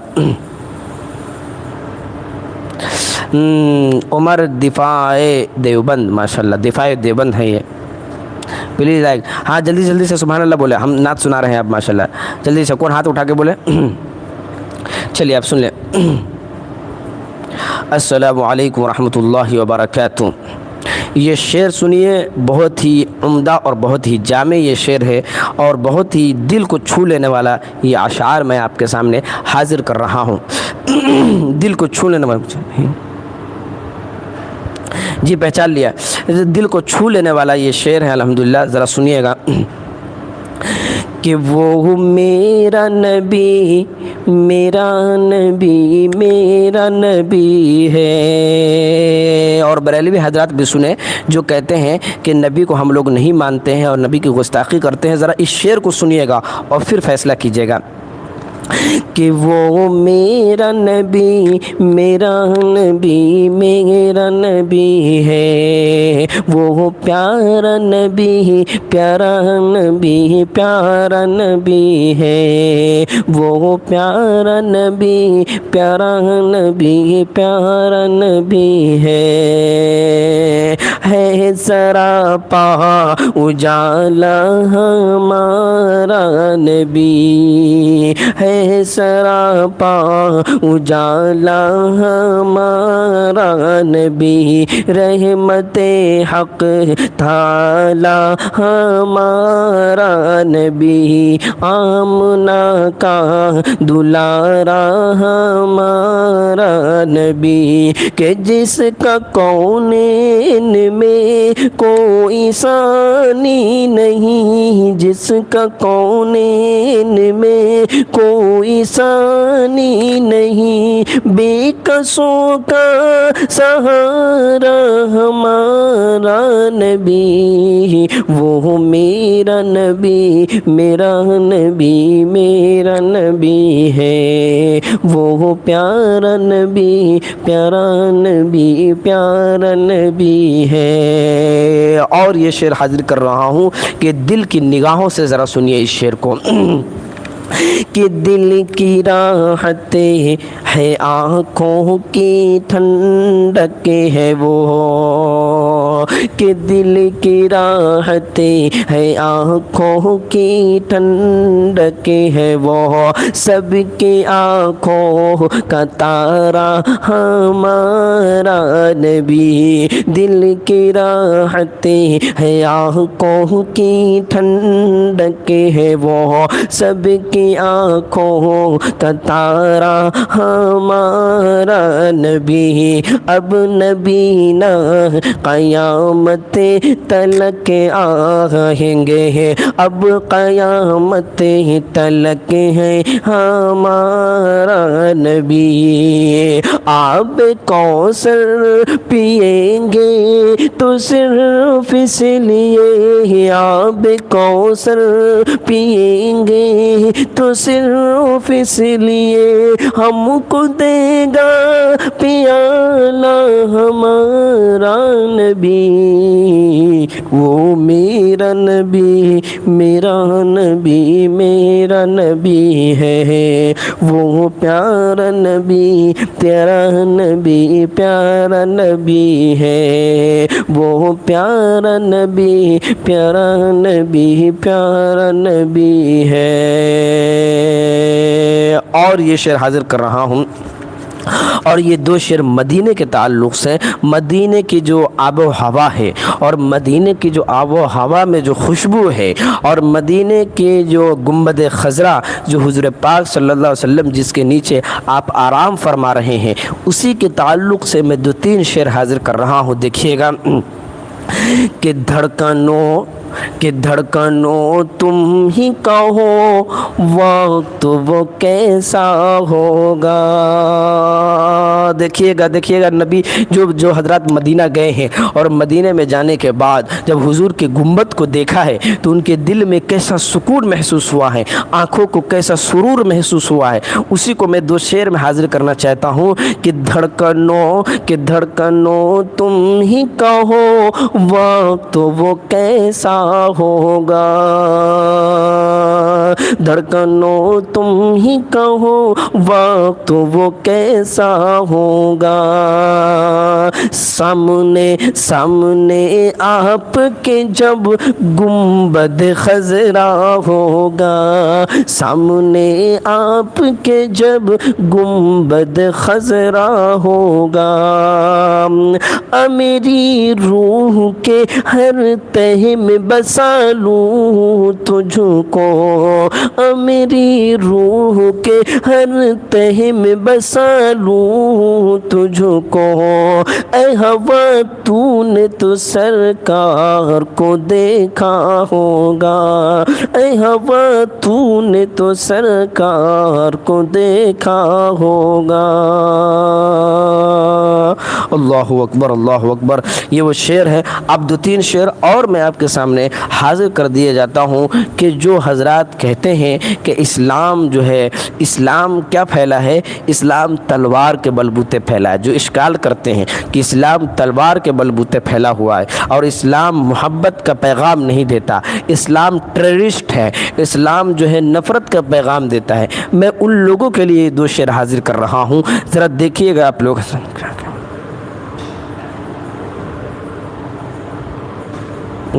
اب یہ نظم جو آپ سنا رہا ہوں یہ اور آپ کو دل کو چھو لینے والی ہے یہ ہمارے تجلی ہے تجلی یا تجالی کا نام ہے آپ کا بہرحال جو بھی نام ہو آپ کا تجالی جو تو آپ نے بالکل صحیح بات کہی ہے ماشاءاللہ تو میں دو شعر اور حاضر کر رہا ہوں جو اسلام کو بدنام کرتے اسلام میں جو مٹھاس ہے حضور کے اخلاق کو دیکھ کر تاج علی نام ہے اچھا ماشاءاللہ چلیے تو اسلام میں جو اصل نام ہے اسلام کی جو مٹھاس ہے اسلام کی جو چیزیں ہیں وہ چیزیں ہم آپ کے سامنے آپ کو بیان کر دے رہے ہیں جو لوگ کہتے ہیں کہ اسلام جو ہے تلوار کے بلبوتے پھیلا ہے اس دو شعر کو آپ سنیے اور دل خوش ہو جائے گا آپ کو دل کو آپ کے ہارٹ کو ٹچ کرنے والا ہوگا دیکھیے گا کہ مانو تک دیتا ہے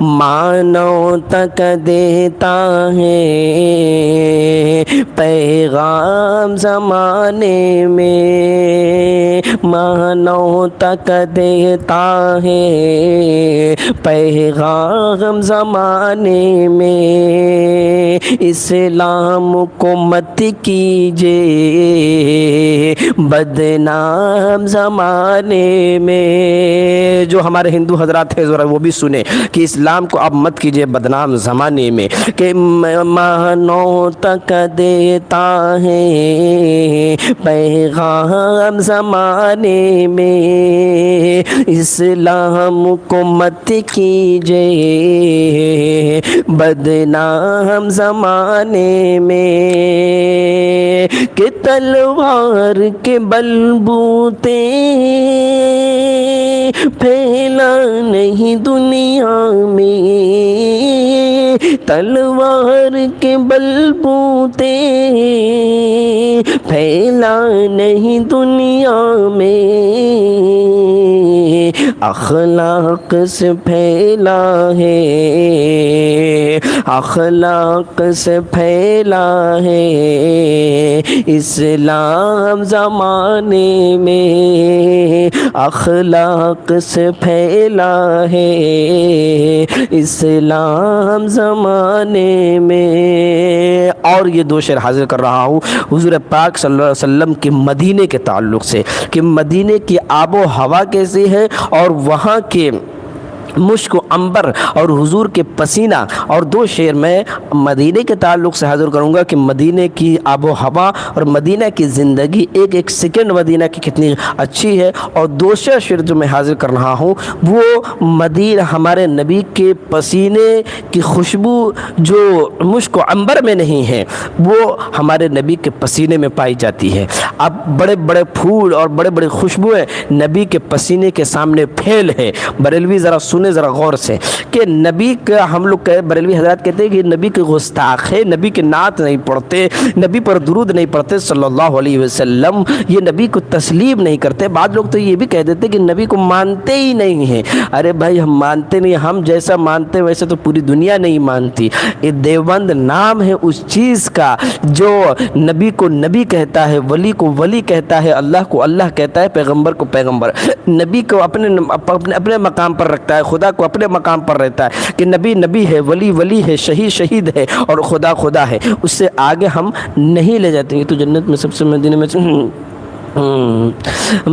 ہاں، تو یہاں پر ہم مدینے کے تعلق سے دو شعر پڑھیں گے، پھر نبی کے صلی اللہ علیہ وسلم کے پسینے کے تعلق سے دو شعر پڑھیں گے، اور اس پسینے کی خوشبو جو مشک و عنبر اور گلاب اور اب بڑے بڑے پرفیوم میں، آج کے جو پرفیوم نکل رہے ہیں، آج کل جو خوشبوئیں نکل رہی، اس خوشبوؤں میں بھی اتنی خوشبو نہیں ہے جتنی خوشبو نبی کے پسینے میں موجود ہے۔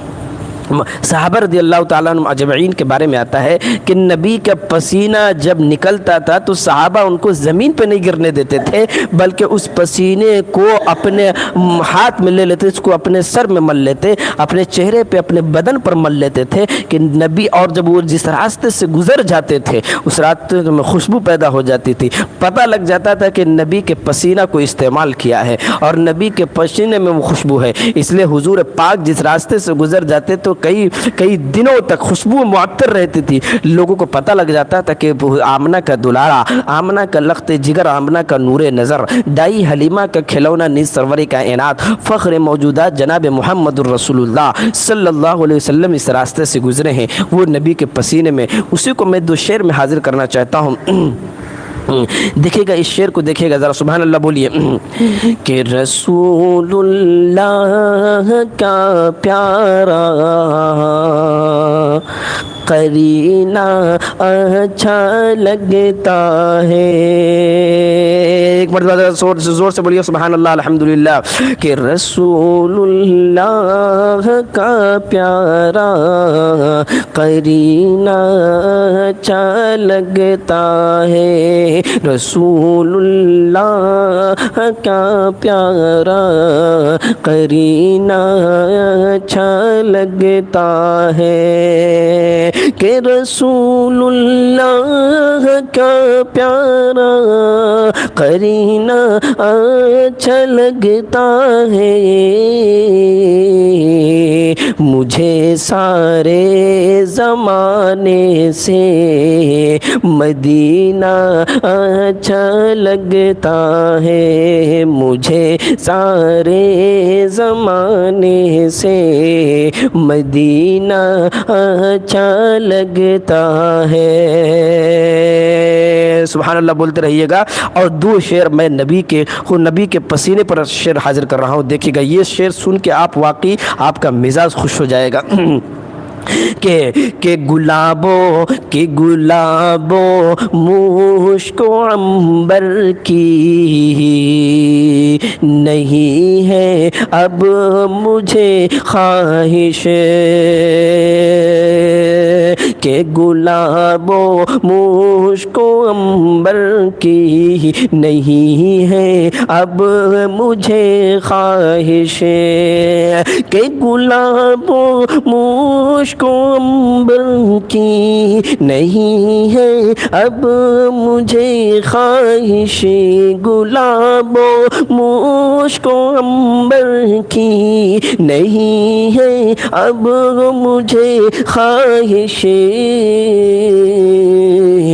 مجھے بس میرے آقا کا، مجھے بس میرے آقا کا پسینہ اچھا لگتا ہے، مجھے بس میرے آقا کا پسینہ اچھا لگتا ہے، مجھے سارے زمانے سے مدینہ اچھا لگتا ہے۔ ماشاءاللہ بہت ہی دل تھام کے آپ سن رہے ہیں، ماشاءاللہ آپ کو یہ شعر سن کے واقعی آئی لو محمد کہنے پہ مجبور ہو گئے ہمارے آسیہ پروین جی، ماشاءاللہ۔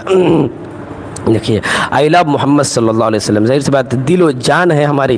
ارے تم پیار کرتے ہو، محبت کرتے ہو، دنیا کے چکر میں کیا پڑے ہو کہ محمد سے وفا تو نے تو ہم تیرے ہیں، یہ جہاں چیز ہے کیا لوح و قلم تیرے ہیں۔ ظاہر سی بات ہے آئی لو کرنا ہے تو محمد سے کرو، آئی لو کرنا ہے تو پروفٹ محمد پیغمبر سے کرو، آئی لو کرنا ہے اپنے اللہ سے کرو، آئی لو کرنا ہے اپنے قرآن سے کرو، آئی لو کرنا ہے اپنے حدیث سے کرو، آئی لو کرنا ہے اپنے دین اسلام سے کرو۔ کیا ہے دنیا کی محبت میں کیا رکھی ہوئی ہے؟ کوئی چیز نہیں ہے۔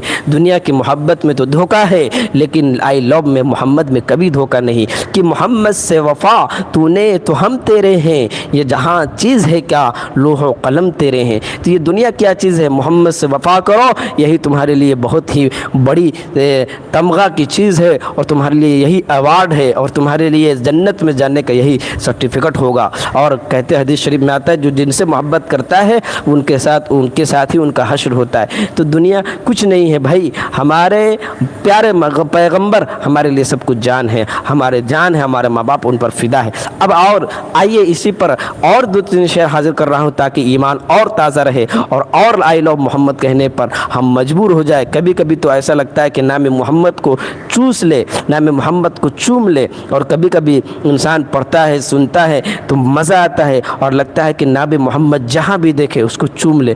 ایسے اللہ والے موجود ہوتے تھے کہ جب نام محمد آتا تھا تو بعض لوگ تو نام محمد کو لکھ کر کھا لیتے تھے کہ نبی کی محبت اتنی دل میں ان کو بیٹھ۔ کہتے ہیں جب محبت کسی سے ہو جاتی ہے تو ان کا ایک ایک ورڈ اچھا لگتا ہے، ان کے بارے میں کوئی بات کرے تو اچھا لگتا رہتا ہے، ان کے بارے میں کوئی کچھ بتائے تو بہت اچھا لگتا ہے، فلاں کیا بتائے کہ تمہارے، اور ان کی تعریف کوئی کر دے تو اور مزہ آتا ہے۔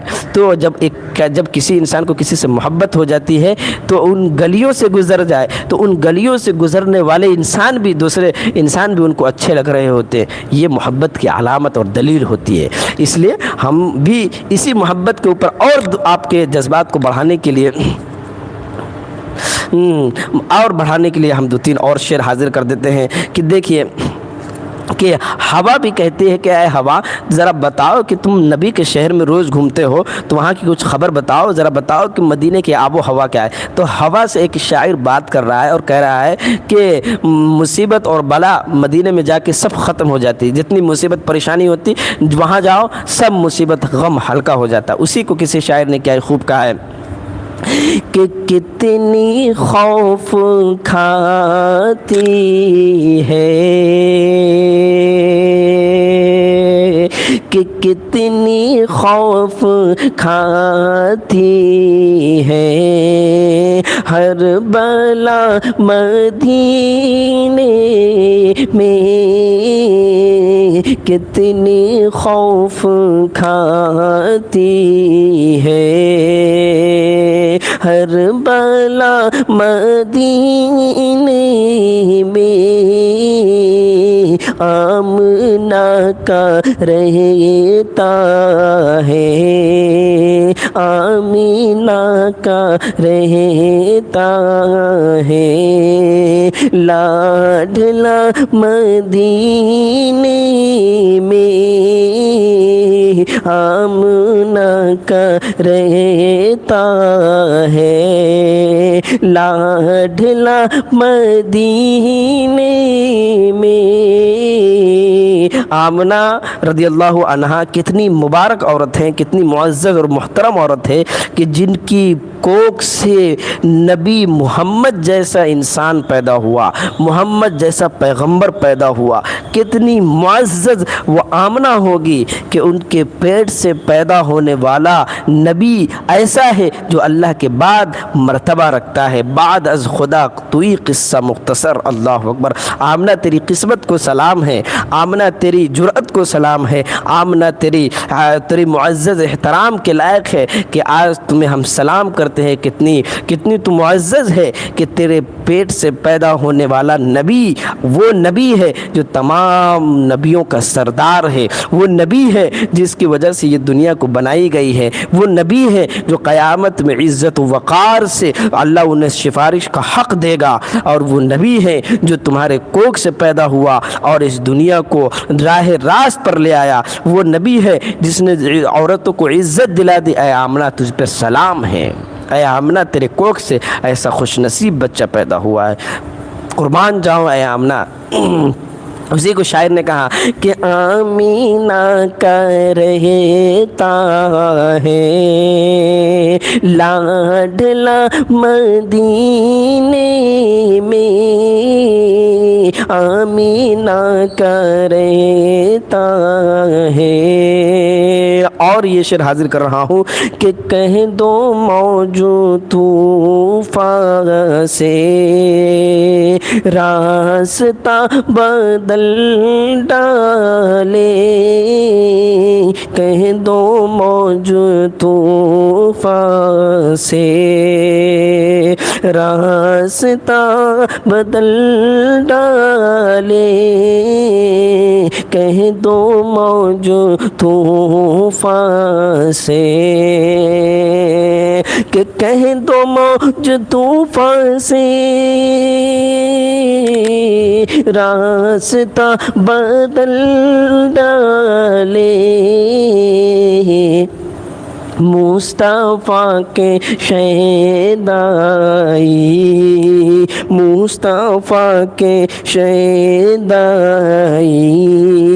بیٹھے ہیں سفینے میں، مصطفیٰ کے شیدائی بیٹھے ہیں سفینے میں، آمنہ کا رہتا ہے لاڈلا مدینے میں، آمنہ کا رہتا ہے۔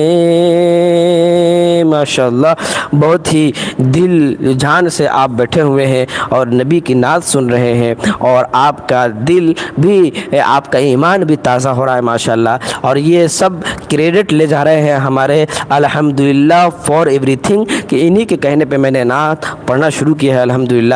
اب ہم اپنا